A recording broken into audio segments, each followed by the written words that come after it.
Good evening, everyone, and thank you for joining us today. I'm Phaedra Elliott, Executive Director of Housing Resources Bainbridge. In normal years, we celebrate this event by getting together for breakfast at Wing Point about 8 a.m. We share some coffee and some bacon. And while we're sad we couldn't do that this year, we really are excited to get together with all of you tonight virtually. We have about 100 people on this event with us right now, so I just want to give a few notes about tonight. This is a webinar style event, so you won't be able to see each other or talk to each other, which is not as fun as being in person, but it does mean that you get to be at home with a glass of whatever it is you enjoy at this time of day. It means you get to wear whatever you feel like wearing and sit wherever you want to be. So there's a lot of liberation in that. And we have a really great program to share with you. We are recording this event and we will make it available later for you to share with others or to watch it again. We're aiming to keep the program tonight to about 1 hour or less. 2020, what is there to say? COVID-19 has brought change to all of our daily lives, and it has delivered much devastation to so many. As of this afternoon, 7.5 million people in the US have been affected with COVID, and more than 209,000 have died from the virus. Around the world, more than 1 million have died from it. These are staggering numbers, and the grief and pain that the loved ones of these victims are enduring is terrible. And in addition to this, so many people have lost work and are struggling to make ends meet, to pay the rent and care for and educate their children. At HRB, about 30% of our residents are dealing with lost work and wages, and we are so fortunate to have funds to help them with their rent. We've received funding for this purpose from the Bainbridge Community Foundation Community Response Fund, as well as from PSE. Many of our supporters have made special donations or early donations, and we're so grateful for all of this generosity. We closed our office doors in March to walk-in traffic, but as an essential business, our staff has never stopped working. We have made the shift to supporting our residents and clients via phone and email.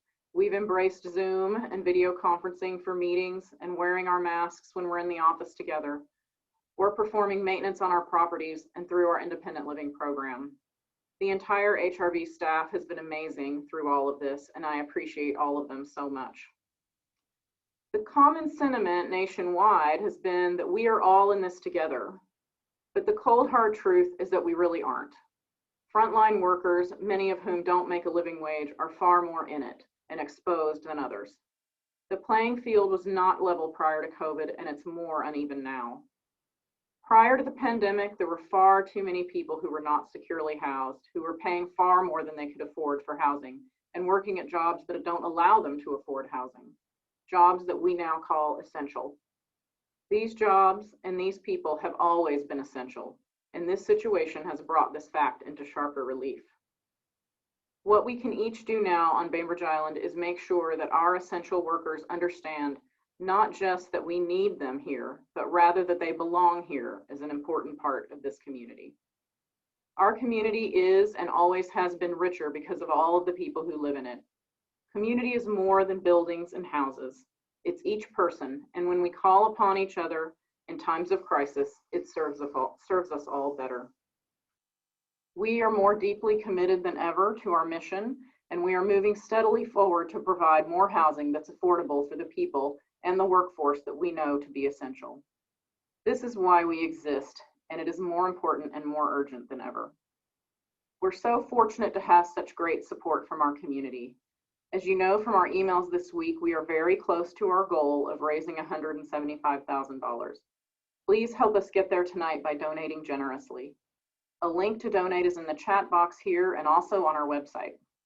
Funds raised through this event support the operation of our housing programs, including independent living, maintenance of our rental units, and make it possible to create more housing that's affordable for the Bainbridge Island community. Thank you so much to all of you for being here. We're really excited about this program. We have 3 great speakers, 1 live and 2 pre-recorded. And at the end, we have a very special surprise that you will not want to miss. So to kick things off, here are some of our board members sharing the guiding principles that support our mission.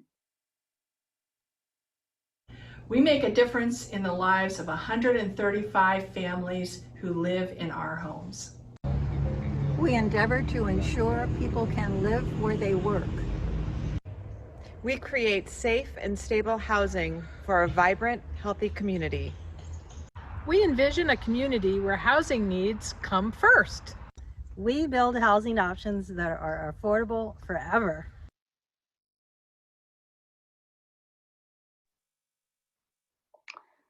I'm really excited to introduce our first speaker tonight. Matt Albee is the owner and wino-in-chief, his words, not mine, of 11 Winery and also the current chair of the Bainbridge Island Chamber of Commerce. He started making wine in the late 90s after retiring as a bicycle racer and started 11 Winery in 2003.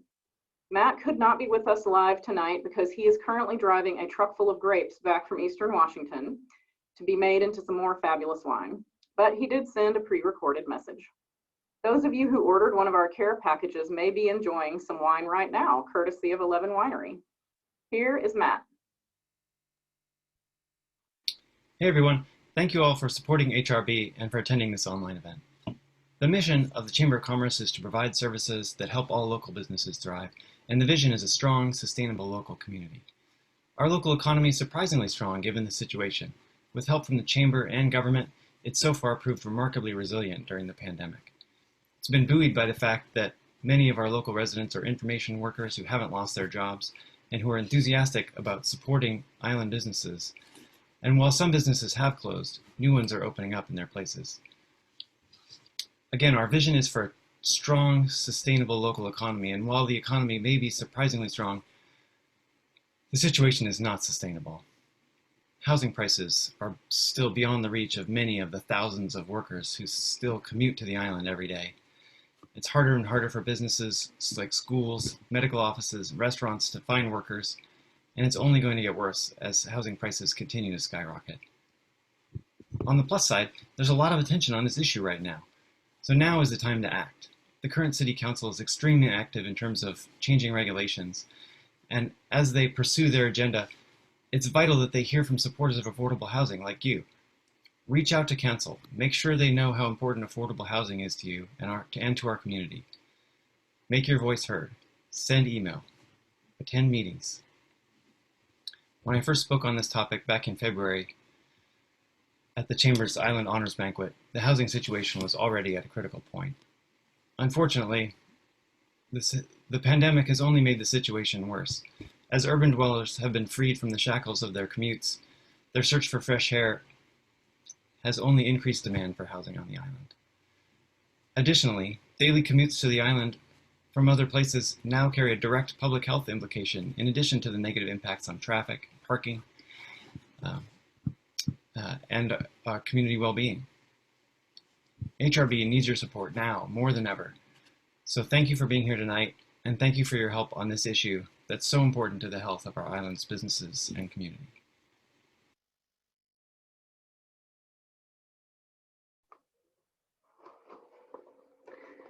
Thank you so much, Matt.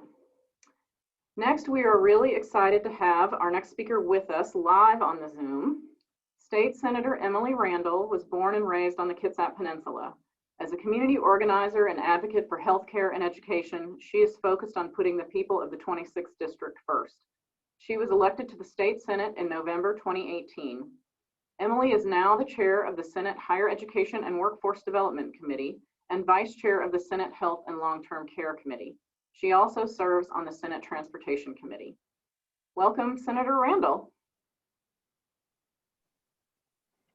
Hello, I am so excited to be with you tonight. And I just want to thank all of you for making time in your day for another Zoom call. I know we are all on a lot right now, but it feels so special to be in community together, supporting a cause that is important to all of us.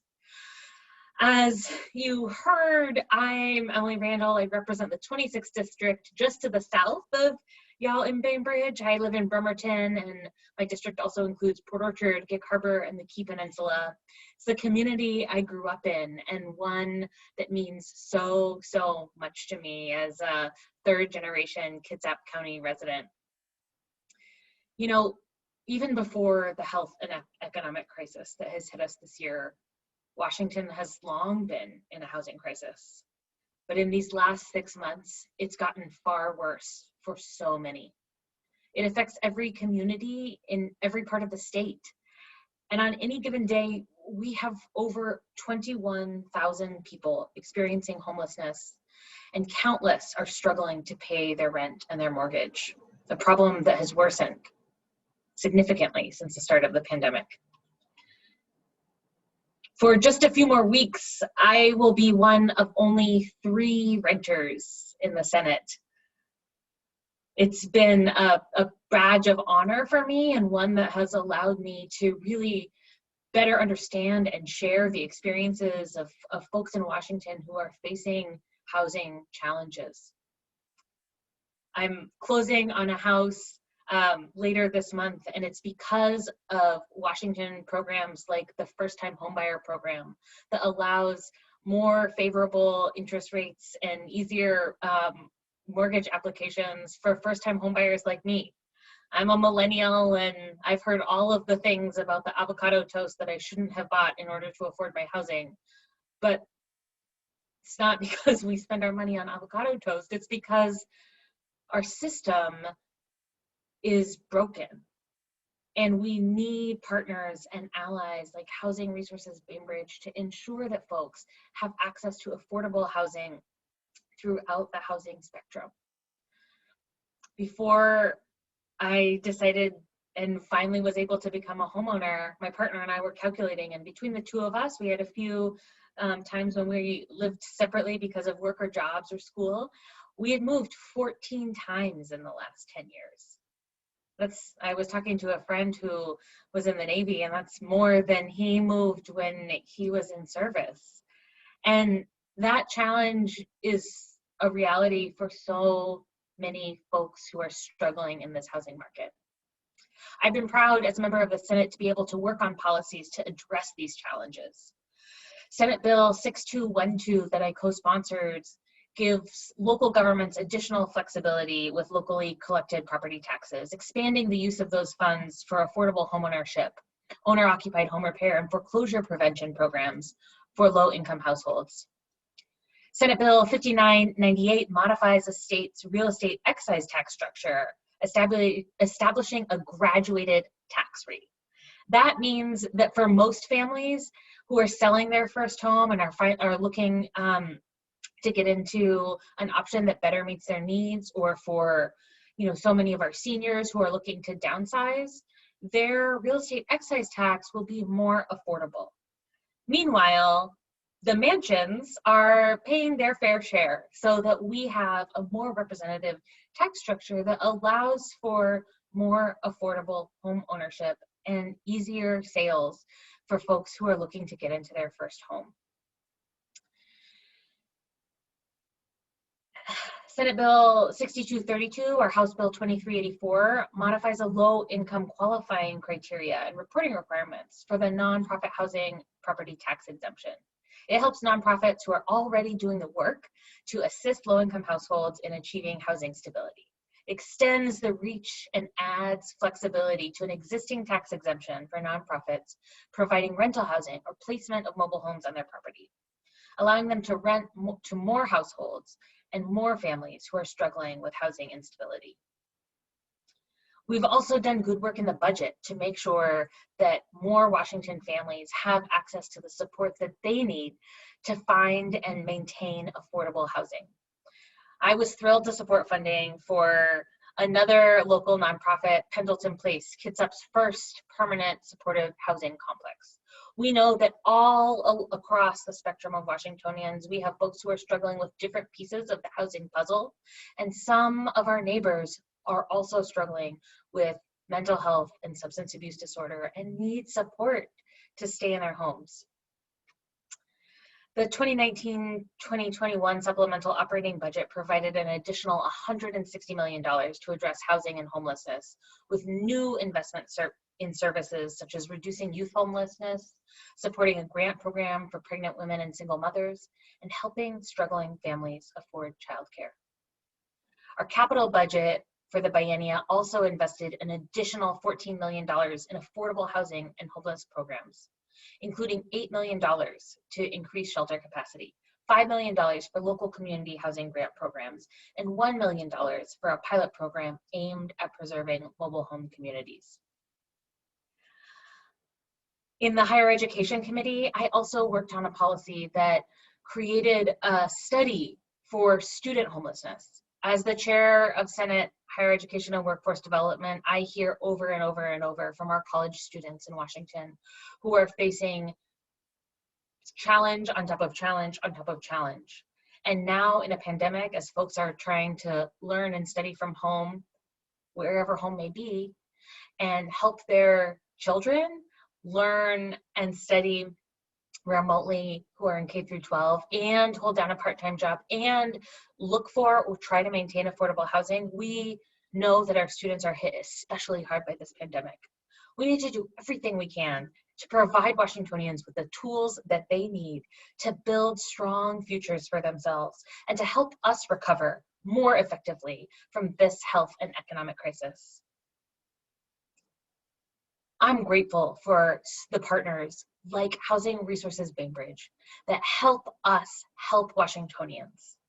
We know it takes all of us. This pandemic has shown us that our fates are so interconnected that even the neighbors that we don't know have a huge impact on our ability to live healthy lives, that we in turn have the ability to support our neighbors down the street or the strangers who stand beside us in the Safeway grocery line. We are connected, and when we work together, we can build a stronger future for all of us. Thank you to all of you who are here in support of HRB, and thank you for the staff and board who are so committed to this work, to ensuring that residents on Bainbridge Island who are struggling with housing affordability have the tools that they need to build stronger lives for themselves. Thank you all so much.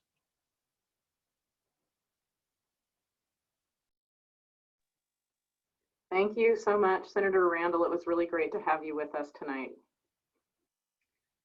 So next up, we have an interview with our keynote speaker, Connor Doherty, economics reporter from the New York Times and author of Golden Gates, Fighting for Housing in America. Our policy and communications coordinator, Anthony Odo, spoke with Connor about his book and about the state of housing. So this evening, we're excited to welcome our keynote speaker, Connor Doherty. He's the author of Golden Gates, Fighting for Housing in America. Connor is an economics and housing reporter at the New York Times based in San Francisco. He's originally from the Bay Area and grew up in San Francisco and Napa. He previously spent a decade in New York covering housing and the economy for the Wall Street Journal and began his reporting career at the San Diego Union Tribune. Connor continues to cover California and the West, and he resides in Oakland with his wife and 2 children. Connor Doherty, welcome to the Housing Resources Bainbridge annual fundraiser, and thanks so much for joining us this evening over Zoom. Yes, thank you for having me. Yeah, we're excited. So I thought this evening for our guests, we'd just start with a more general topic that you touch on briefly in your book, but also kind of putting everything in context with the pandemic and the economic recession that's going on. And it's something that we've been wrestling with here on Bainbridge Island, and that is we've been struck by how strong the housing market seems to be despite the economic crisis. Costs seem to be higher everywhere, including here on Bainbridge Island. And in fact, I was just recently speaking to a realtor the other day, and she was sharing with me that some of the bidding wars that are going on remind her of the summer of 2017 and 2018. And so I'm wondering, from your reporting and what you're seeing, is this just pent-up demand, or does it really seem like this is part of the structural problems larger that's going on? Well, I think it's both those things, right? If you ask anyone why I can't believe my Redfin estimates that they keep texting me, and I can't believe some of the sales prices going on around me. I mean, this is not fake stuff. This is, I know that a house sold next to me and another one down the block for prices that really shocked me, and they did so recently, and so those are real closings, right? So when you ask people why that is, they'll say it's pent-up demand. They'll also say it's very low interest rates. I just refinanced from my already incredibly low interest rate. And, but I guess what I think that shows though is that there's not enough, there's still a tremendous lack of supply. that a relatively small number of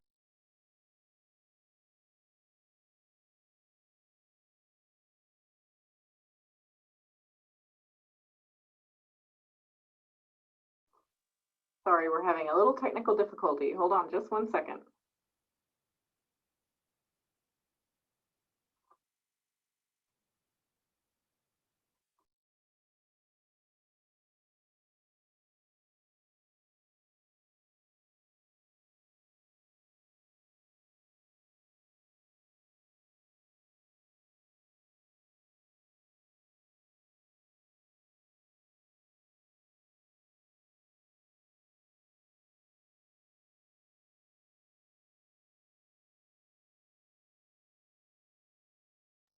I don't know what you've seen out there.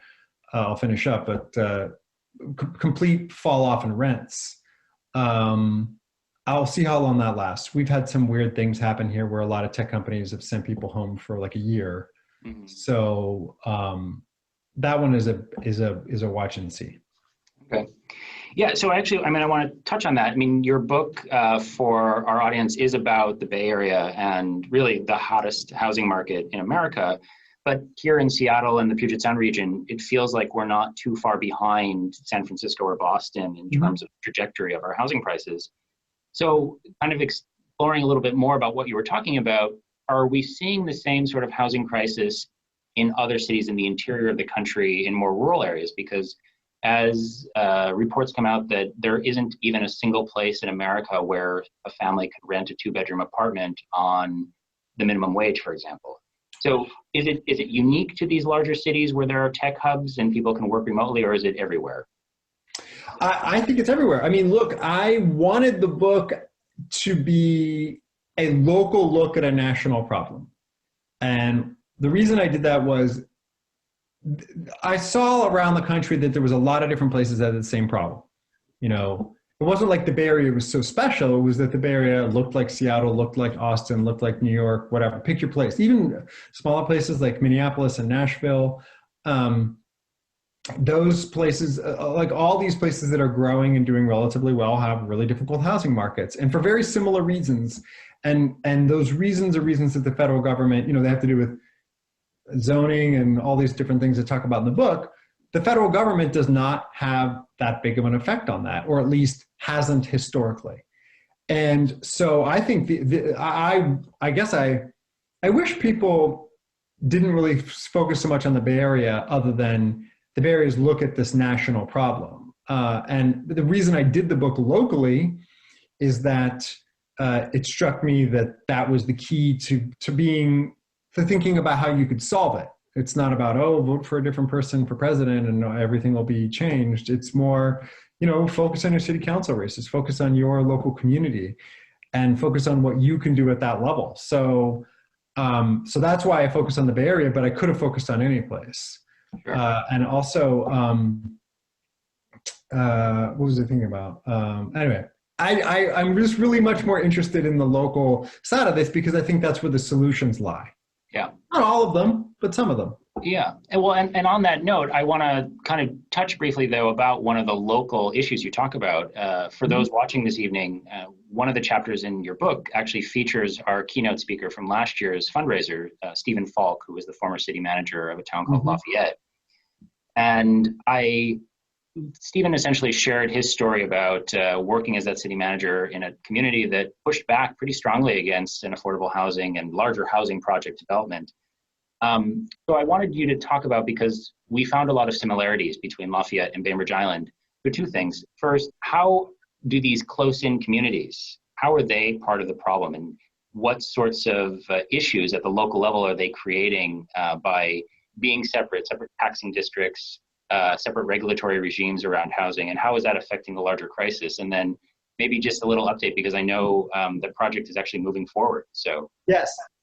Well, one of the things, so I was on a book tour before we moved to Zoom.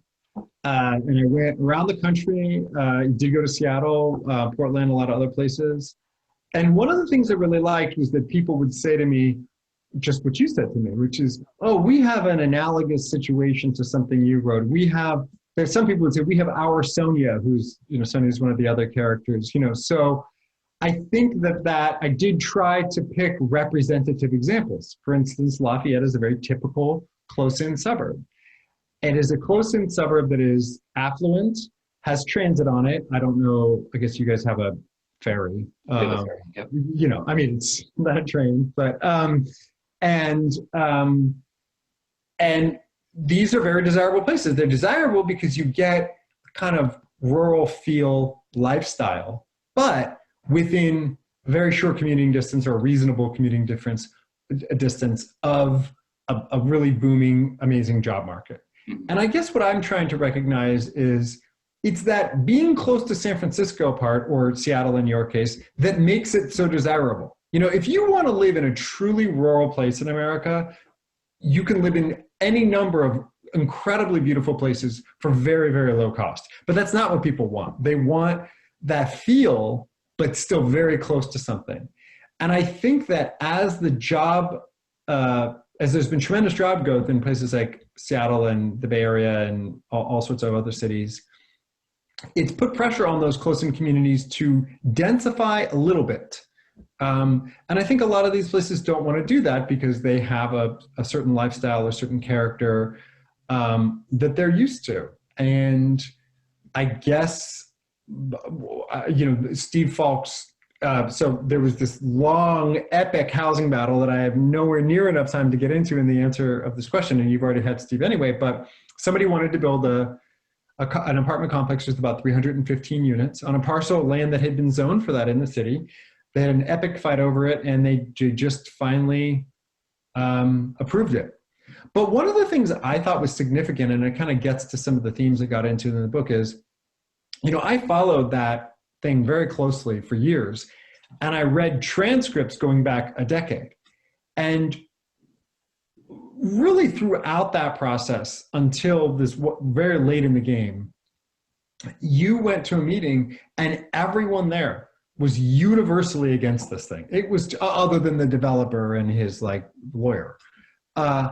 And one of the things that was really miraculous to me is when I watched the last meetings, the last kind of series of meetings on Zoom before it was approved, there were so many people from Lafayette who, through increased awareness and whatever, were showing up and saying, we are for this, we want to, you know, we want to speak in favor of this, we want to move our community forward. High school students were saying, now there were a lot of people against it, but the fact that there was a vocal constituency, it wasn't even a majority, but there was a sizable group of people, some of them very old, some of them young, and many of them, again, from Lafayette, who were speaking really in favor of this thing now. And that shift, that social shift, struck me as more important. You asked me a second ago, sorry, I can just to follow up. You asked me a second ago about how these jurisdictions are different and they're taxing and all that. There's nothing inherently wrong with local government, with hyper-local solutions to things. I think, you know, I think we in America kind of idealize this idea that we can participate in a more community kind of way in some of these large decisions. But I think that where they get in the way, so I'm not inherently against that. I think where they get in the way is that if you have a region like Seattle or the Bay Area that really isn't Seattle or the Bay Area, it's dozens you know, of different independent jurisdictions who in some make housing policy for this really vibrant region, and they all have decided that it's the next person's responsibility. Right. You have to have some kind of mechanism that can force them to accept their fair share. And, you know, they can accept it in a way that fits their design standards and their long-term vision for their community, but there has to be some like, okay, here's a number you're going to meet. So. And I think that's really important. And you introduced us to a term in the book, YIMBY, which is starting to be used on Bainbridge. And I think many people are familiar with Not in My Backyard, yes, but how we do need, and the character Sonia that you reference and what she brings to those initial planning commission debates is pretty remarkable, in that it really is up to the citizens who reside in their local jurisdictions to, and it doesn't have to be a lot of them, to come and speak in favor of some of these projects, because each of us in each of these communities has a responsibility. Well, and there are people who feel that way. Yeah. But they're just not as motivated, who've always felt that way. Right. It's interesting. If you go into an office with renderings or with like a little model under the little glass thing, everyone runs to it. People love looking at pictures of the future or a different vision. But once it gets to building it, I guess they just don't believe, often for very good reason, that it won't match that picture, that it won't be as easy as that makes it look. And so I think it's just easier to fear things than to be in favor of them. And I just hope at some point we can, not to sound naive, but, just everybody loves looking at renderings. Right. Well, that's good feedback too. And so I do think we have time for one more question, and I just want to touch on the fact that your book came out earlier this year, but before the pandemic hit. And so what sort of has changed in terms of your thinking in light of this crisis, and what have you seen since then, if anything else you want to add? Yeah, so I joked to my publisher that my next book is going to be called The Last Book Tour, because I did go on tour and it just ended. My last event was in Portland on, I think, March 9th. And it was like that Wednesday, the 12th, when everything shut down. So I felt like I just like really lived the pandemic, or lived like, it's like, chairs would get a little further, the Purell would end up on the signing table. It really was, I watched it unfold through those events, through those community spaces of bookstores. I think the main thing that's changed is we're in a recession. And so how we feel, what the kinds of particular pressures are different. That's the first thing. A lot of college students and young adults and just other people have moved in with family. So that's temporarily removed tremendous it's not like that demand went away. Well, it did, technically speaking, but it'll come back. Right. So I think the main thing that's changed is the economic environment we're in is different, and so there's not going to be as much demand to build things. But as I sort of chart out in this book, this problem in America, I mean, Time magazine had a cover story on exorbitant housing prices in 1977. Wow. And so there have been various, that problem has not really gone away at any point in any of those intervening years. It's gotten better and it's gotten worse, but it's a tremendous problem with housing security in this country. And I just don't see why it will go away. Even if, quote unquote, everyone moves to the suburbs, which is the like ridiculous phrase people are using now. Right. Won't that put more pressure? Because I mean, there's this people seem to have this imagination that there's like this like massive empty homes in the suburb, which there was a couple years ago, but that everyone's just like waiting to move into. Exactly. But we haven't built anything. Like, I don't know about that. So I think that all these pressures will remain, and people want to be around things, even if they want to be around them safely or. You got to remember, like, if you want to live near a hospital, live near any kind of museum, have a grocery store anywhere near you, have, any of the amenities we consider, quote, normal, there has to be some degree of population around that. People live around each other for a reason. So I don't think that dynamic will change. I think it's possible there will be some long-term changes in how we go to stores and all these sorts of things. Anyway, so I think that this problem will change form, but the basic underlying problem remains.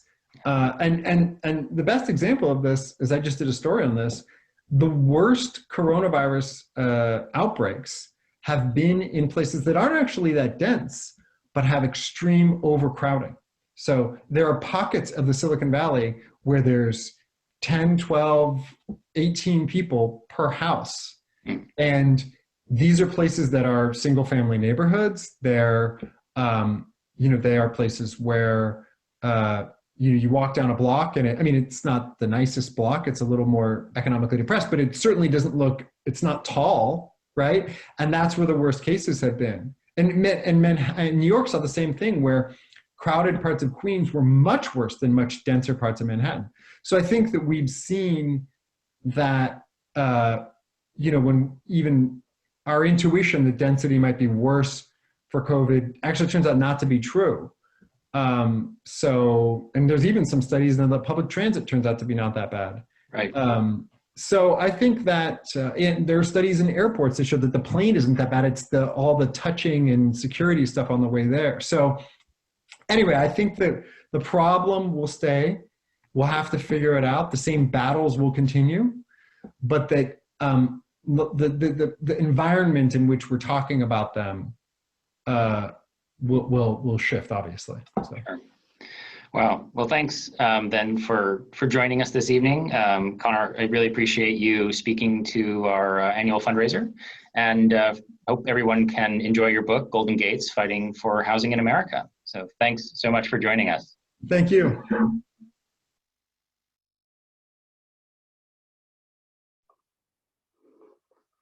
Thank you so much, Anthony and Connor.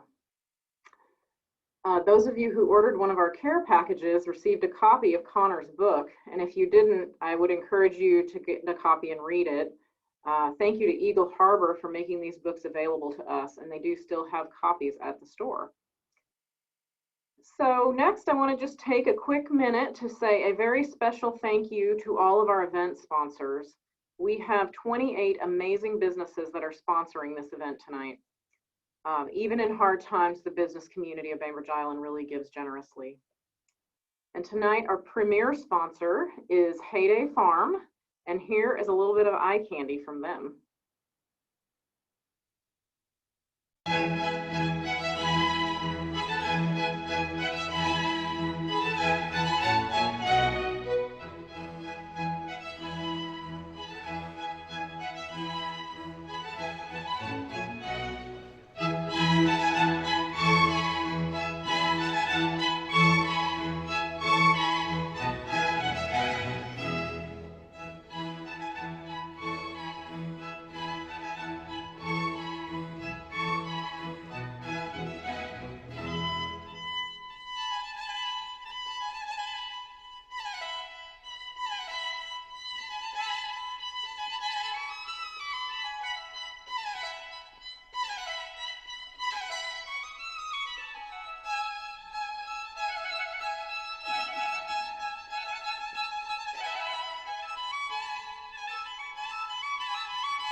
That is such a beautiful spot. We held a board and staff retreat there a few years ago that was just lovely. And they are currently serving dinner there right now, so check their website to get more information about that. Thank you also to our presenting sponsor, Home Street Bank. Home Street has been a great supporter of HRB for many, many years, and we are really thankful for their partnership. I want to say thank you also to our community supporters, Clark Construction, Mark Middleton Real Estate, Smallwood Design and Construction, Fairbank Construction, and Town and Country. And we are also supported by these great businesses.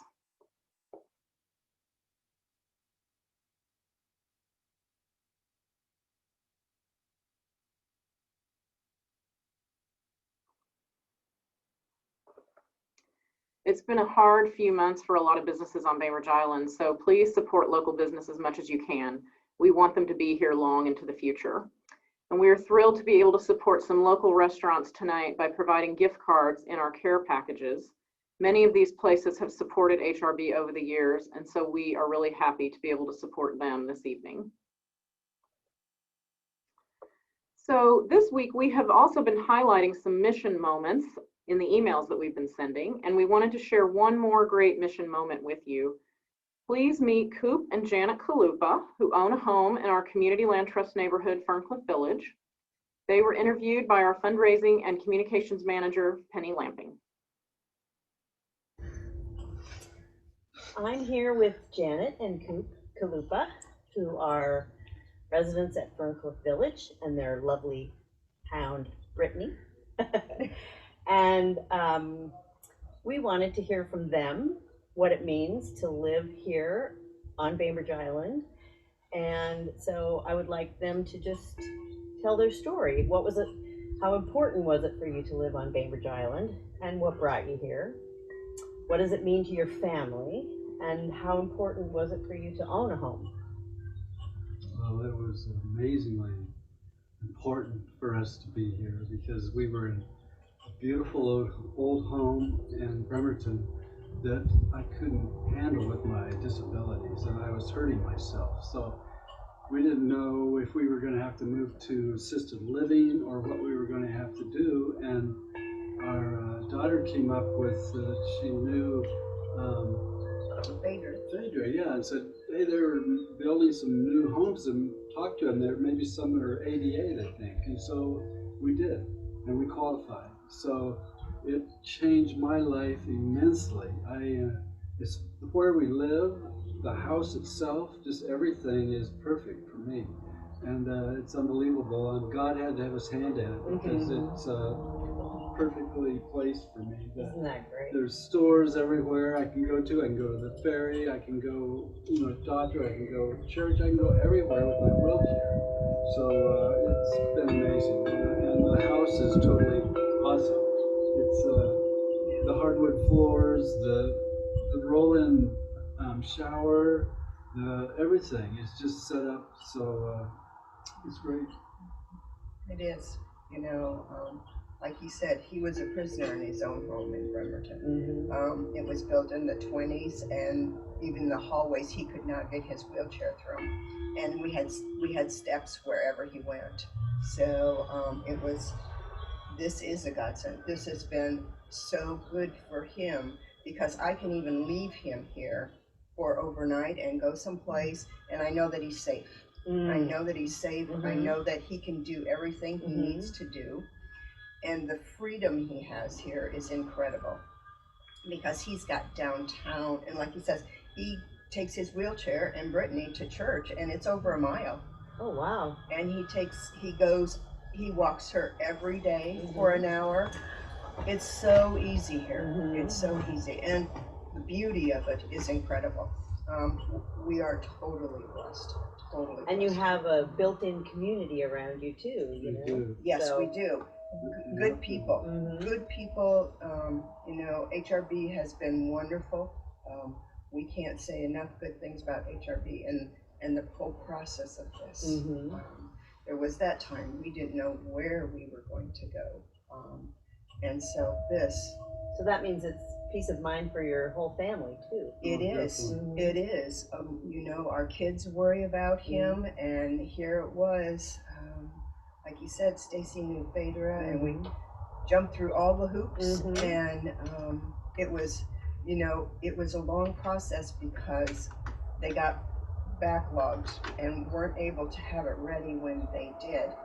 But it was incredible the day that Phaedra called me and she said, where are you staying? And I said, well, I'm going to move to another house. We had just sold our house. And she said, okay, move on in. So in 2 hours, the moving van had come and moved us all in. And it was so beautiful. And just to sit, you know, I still sit at night and think how lucky we are. We're in a beautiful, beautiful community, and the surroundings, the nature we have. He can go down and take the back trails to Bainbridge Island and still be in the forest. So we're very, very lucky. And our kids are they're so happy for us. They are so That's wonderful. It is. Yeah. He's got 2 children. One of them is in Texas and one of them is in Iowa. And they're concerned about him. And one of them has come to see this and couldn't get over how beautiful it was. Oh, that's great. Yeah. So we're blessed beyond. And it looks like you've done well in the gardening too. I You have. know, and I think pretty much everyone has, isn't it? Just Yes, beautiful when you it's, pull in the and look landscaping around. is filled in so It nicely. is. Oh, it It's has. grown and it's had its years to sort of flourish. It's beautiful. Yeah. And as far as I'm concerned, we've got one of the best townhomes because we're on this corner and he can go directly to the car. No bumps, no nothing. Go directly to the car. And then we've got a backyard that's flat. Yeah. And he's got birds back there. He's got hummingbirds back there. Oh, wonderful. So nature at its finest here. I have my desk set up right at the window. And so I can sit there all day and watch all the activity. It's really awesome. Oh, that's great. It is. Yeah.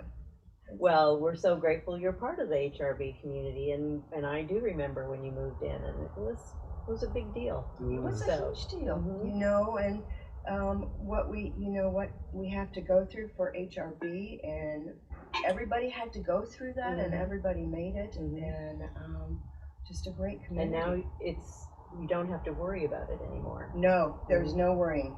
You know, there is no worrying because, like he said, the assisted living, and there's enough programs on the island to help us further down the way if we need that.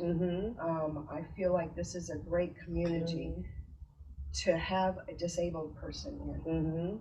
There's a lot of resources that are accessible to all different kinds of people. Yes, it's just like who is it that helped us to get our shower in there? Julie, Independent Living Program. Independent Living. She helped us, and he's got a beautiful roll-in shower. So yes, we're just very lucky, very lucky. That's great. Yes. So yeah, we cannot say enough good things about it here. No, it's good. Thank you so much for talking with us. And I look forward to visiting you again after I'm retired, and we can just talk about gardening. Or have a cup of coffee. That's right. That sounds wonderful, and congratulations to you. Thank you so much.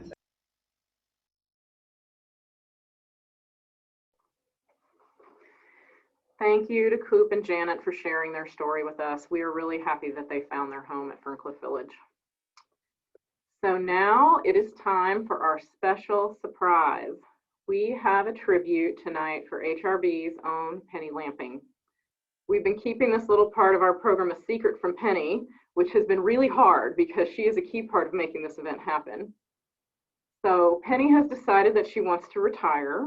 She has been a part of HRB for more than 25 years. Prior to joining the staff, she was a board member for more than 10 years. And then in 2010, she came on the staff as HRB's property and office manager. And she's worked tirelessly with the households that reside at HRB properties, as well as the hundreds of individuals who have contacted us year over year for housing and housing assistance. In 2017, Penny transitioned into the role of fundraising and communications, which was a natural fit for her. Penny has lived on Bainbridge Island her entire life, and I think she literally knows everyone. And if she doesn't, she will rest assured that she soon will. Under her leadership, Penny has more than doubled HRB's fundraising capacity and donor base, and she was a key leader in our organization's efforts to secure funding for the 550 Madison Avenue property in 2019. Indeed, Penny is absolutely fearless when it comes to setting out to accomplish whatever task is before her. She will call, she will send emails, she will visit in person with any individual she thinks that can help HRB with its message and work. And every year, Penny has planned and led HRB's annual fundraiser. Not only does she arrange flowers and table decorations, she finds the perfect speakers, such as Stephen Falk from last year. She heard him interviewed on NPR, and then she found him on Facebook, and then she convinced him to come to Bainbridge Island for a short vacation that just happened to coincide with our event. She was also really key in tracking down Connor Doherty, our speaker tonight. Penny has been hinting around for the last couple of years that she was thinking about retiring, and I, of course, ignored her for as long as I could, but eventually I had to listen. Her original plan was to retire this summer around her 70th birthday in August, and then celebrate that along with her 50th wedding anniversary with her husband Tom in Corsica. But COVID and 2020 have had other plans for all of us, including Penny. And when the pandemic started, she once again went above and beyond and agreed to stay on a few extra months so she could help transition with our new development director, Laura. And over the last few months, I feel like I've been like a whiny toddler clinging to her leg as she tries to leave. But now we know we all have to let go of her. So her last day will be next week, and we will miss her very much. So Penny and all of us here follow a blog by a nonprofit leader, Vu Lee. And Vu refers to people who work in nonprofits as unicorns, mythical and magical creatures who work to tackle world-changing and systematic issues, but with less funds and more emotional and physical stress. So Penny, you are a true unicorn. And so we have a few unicorn items to give you as a parting gift. We have a unicorn mug, so you can have coffee every morning and think about us and think about your unicorn status. And we have a unicorn mask for you, because this is obviously the new accessory that everyone needs lots of. And then we have a little unicorn notebook for you to, I don't know, take notes in, write down your trips that you're going to take. I don't know what you're going to write since you're going to be retired. So we wanted to give you just a few little gifts to think about us, to remind you of us. Thank you so much for your service to HRB and for your friendship. HRB is a strong organization in part because of your contributions, and your impact here will be felt for many years. So we did have a few other people who wanted to say happy retirement to you, and so we have a short video compilation. So please enjoy this tribute to Penny. Hi, my name is Charlie Winslow. I'm an architect on the island, and I used to work with, be on the HRB board. And I just wanted to reach out and thank Penny for all your amazing work and all the heart you put into HRB. I know it's been a real passion for you. I love HRB, and Penny, I love everything you've done for the organization. So see you around, and thanks for everything. Bye. Hey, hi, Penny. We've had a long history together at HRB on the board, which I thought you were fantastic, but you only came better and better when you were working for HRB. Thank you so very much, and happy retirement. Hey, Penny, thank you for promoting diversity in our community. It's needed, and I'm grateful for your work. Hi, I'm Stephanie Farquhar, and I'm the new chair of HRB's Board of Directors, and I'm a huge fan of Penny Lamping. Penny mentioned HRB casually when we met for the first time at my neighbor's house for a impromptu happy hour gathering pre-COVID, and she hooked me on HRB without even trying. Thank you, Penny, for your positive and persistent energy that will influence HRB for a very, very long time. Hi, Penny. It's Ed. And Karen here. The half-lives of many island nonprofits are pretty short. The fact that HRB's hasn't been one of them is a result in large measure of your intense devotion over 25 years to HRB's mission. We extend our heartfelt gratitude to you for those many years of your service. And now, go and enjoy your retirement. Hi, I'm Marta Holt. I'm the Rental and Homeownership Programs Manager for HRB. And this message is for Penny. I'm going to miss you. You've taught me a lot. I hope you enjoy your retirement. You've earned it. Thank you. I'm Sarah Auerbach. I'm a volunteer with Housing Resources Bainbridge, and I just wanted to say thank you, Penny, for your service to Housing Resources and all the work you've done on affordable housing on behalf of Bainbridge. I've loved working with you, and I wish you the best retirement ever. Thank you so much, and congratulations. Hi, I'm Sandy. And I'm Larry Nakata. Hi, Penny. I remember the day that you first got your job with HRB and thinking that it was a perfect fit. It totally aligned with your passion for people and for our community. Thank you for your 25 years of working for affordable housing on Bainbridge Island. Hi, my name is Laura Dietz, and I have the monumental task of stepping into Penny's shoes here at HRB. Penny, you have left such a legacy, both in this office and in our community. Your love and passion for the cause has ensured that so many people have the most basic necessity, a home. I've learned so much from you in such a short time, from how to make this printer over here work, all the way to how would we throw our first virtual fundraiser. I'm so appreciative of our time together. Penny, I wish you all the best in retirement. And know if you're ever bored, there's a seat right here for you, and I'll have a long list of questions waiting. Thank you so much, Penny. Penny, all of us at Bainbridge Community Foundation want to wish you great congratulations in your retirement. Just look around this island and see all of the wonderful things that have happened while you've been at HRB.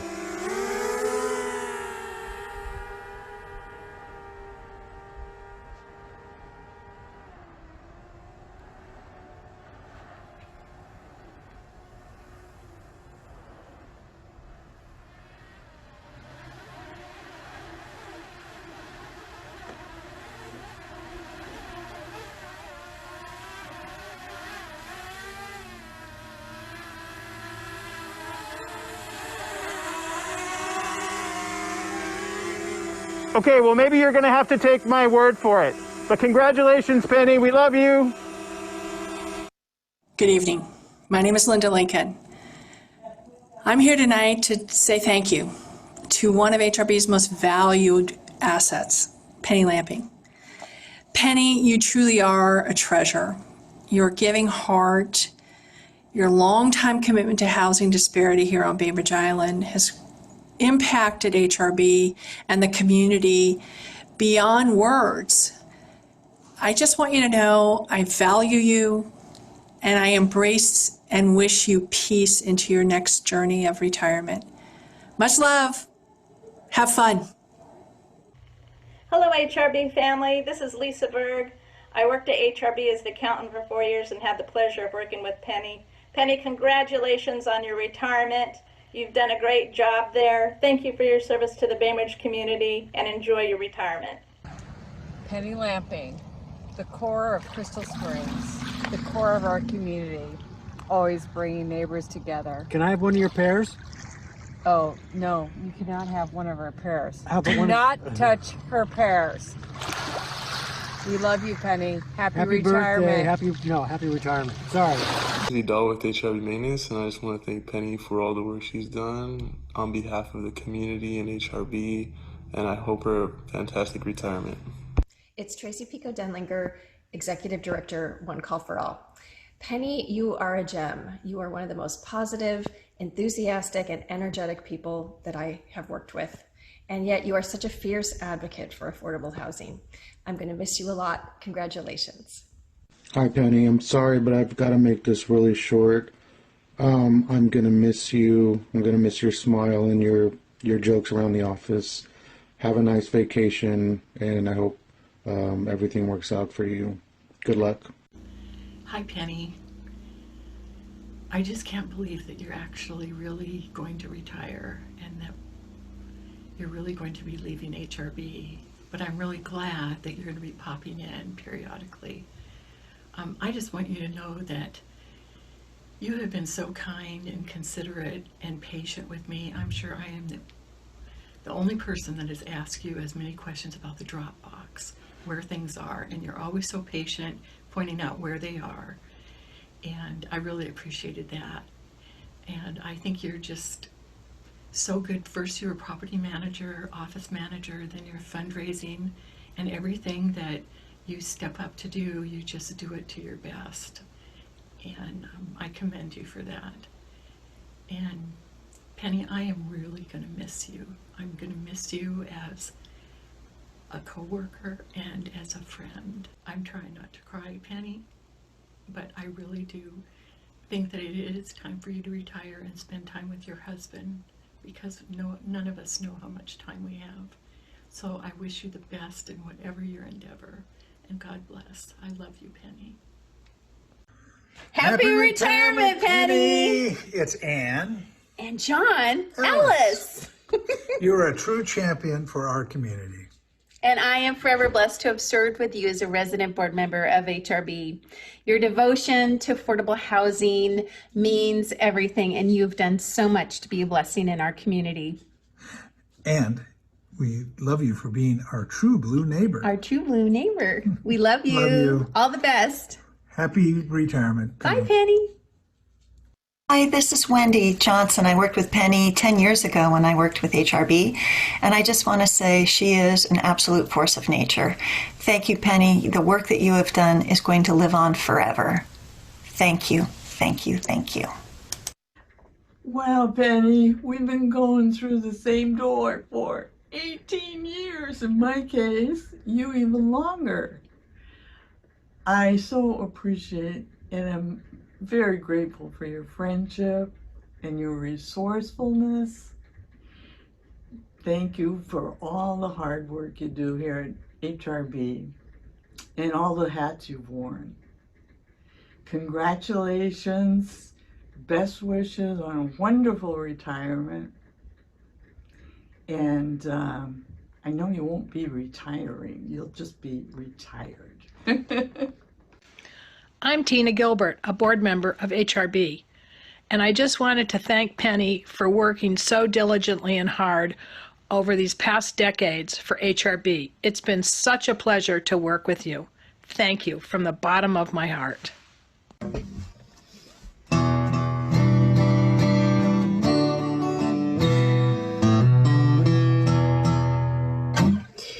Penny, unlike Neil Young, HRB didn't have to search endlessly for its heart of gold.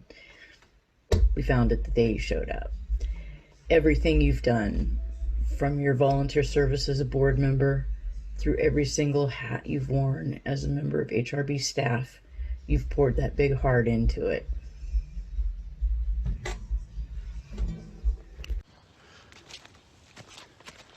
Hi, we're Penny's family, and we just want to congratulate her on her retirement. Woo! Congratulations! Yay! Yay!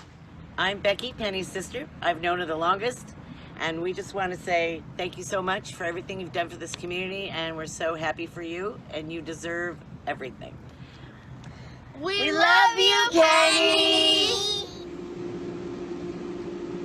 We're Penny's family, and we wanted to wish her a happy retirement. We know how hard you've worked for your fellow Islanders, and you deserve a whole bunch of rest and love. Ready? We love you, Penny! Yay!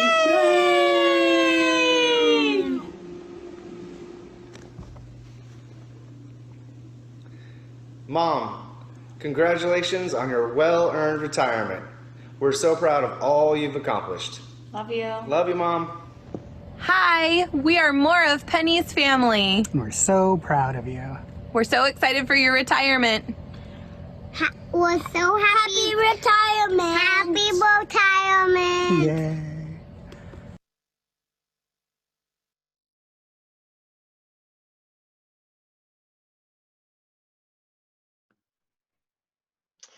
That was a fabulous tribute to a very special person. Thank you, Penny.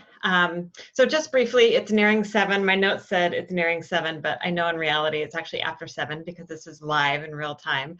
I'm Stephanie Farquhar, and I get to serve as the chair of HRB's Board of Directors. It's the most efficient, effective, mission-driven organization that I've been a part of. And right now, a lot is being asked of each of us. There are demands on our time, demands on our resources, certainly demands on our patience and attention. So I don't need to repeat what our gifted speakers have already shared with us, but among those demands is support for housing. Accessible housing literally makes us well as an individual and as a Bainbridge community. So we close tonight by asking our housing friends and supporters to contribute now through our website donation link or by mailing a check to the HRB office. And the web link and the P.O. box has been placed in the chat box. So far, we've raised $155,000 for tonight, including a generous matching fund. So with that ask and with a great deal of appreciation, we bid you a good night and thank you all. Thank you all for joining us.